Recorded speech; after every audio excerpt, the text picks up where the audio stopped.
ప్రేమ మరణమంత బలమైనది, ఈర్ష పాతాళమంత లోతైనది.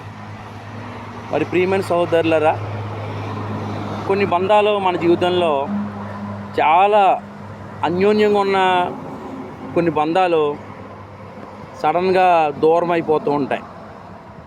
దానికి కారణం ఒకసారి ఆలోచించండి. ఆ వ్యక్తితో మనకి ఆ విభేదం ఎందుకు వచ్చింది? కారణం ఏంటి?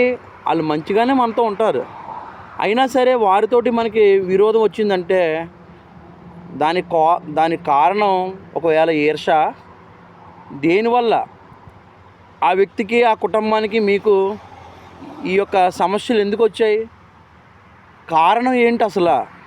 ఒక ఈర్ష, వాళ్ళు ఏమన్నా ఎదుగుదల చూడలేక, లేకపోతే వారిని ఏ కారణం చేత మీరు మీరు మీరు వారి మీద కోపం పెట్టుకున్నారో అది దేనివల్ల?